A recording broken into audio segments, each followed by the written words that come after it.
지금 금융당국의 가계부채 억제 정책 시행 이후에 은행의 대출금리가 지금 무섭게 오르고 있습니다. 언론 보도에 따르면 4대 시중은행의 주택담보대출 변동금리가 지난 9월 3일 기준으로 해서 최고 4.3%로 석 달 만에 0.4%포인트 급등했고, 가산금리도 최대 0.7%포인트 올라서 대출 기준 금리 상승폭의 2배 수준에 이르는 그런 상황이 되었습니다.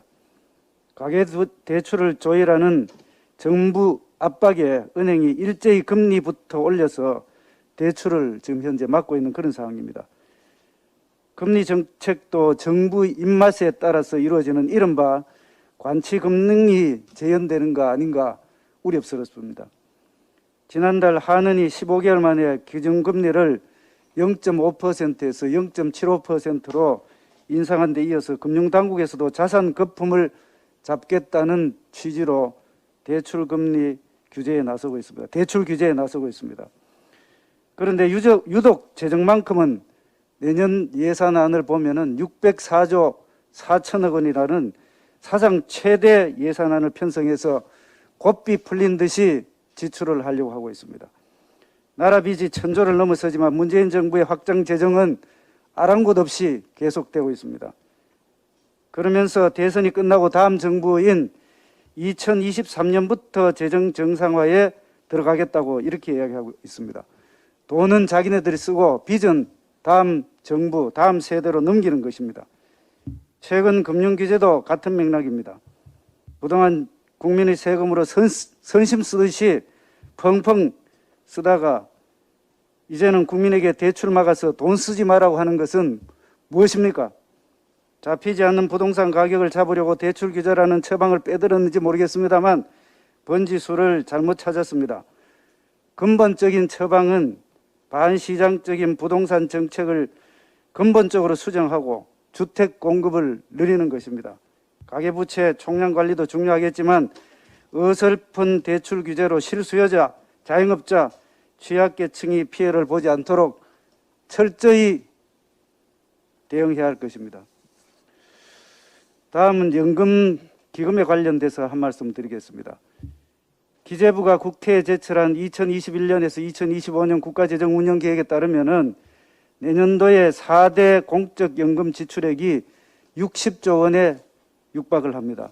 기금 적자를 보전하기 위해서 국가 부담도 8조 7천억에 달할 것으로 추산되고 있습니다. 2025년에는 75조 4천억을 지출하고 정부 부담이 10조 4천억, 10조가 넘어서는 그런 전망이 있습니다.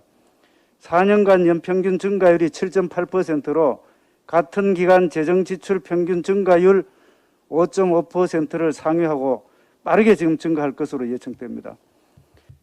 국회 예산정책처가 발표한 4대 공적연금 장기 재정 전망에 따르면 공무원 연금 수급자는 지난해에 53만 2천 명에서 2060년에 되면은 2배가 넘는 106만 5천 명으로 증가할 것으로 지금 추산이 되고 있습니다. 공무원 연금 적자 규모가 2020년에는 2조 1천억 원에서 2060년에는 그것보다도 거의 10배가 되는 21조 4천억 원에 달할 것으로 예상이 됩니다. 2020년도 작년도에 국가 부채 1985조 3천억 원에서 연금 충당 부채가 1044조 7천억 원으로서 절반을 넘고 있습니다.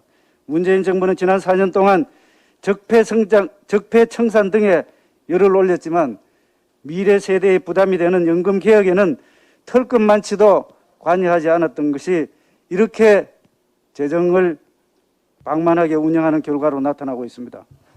오히려 공무원 수를 17만 명 증가할 것을 목표로 하고 실제 11만 명 이상을 증가시켰습니다. 미래는 생각하지 않고 자신의 업적 쌓기에만 급급한 그런 모습을 보였습니다. 현 정부 치적만 쌓지 말고 미래 세대의 부담을 경감시키는 대책을 지금이라도 추진하시기를 강력히 권고합니다. 이상입니다.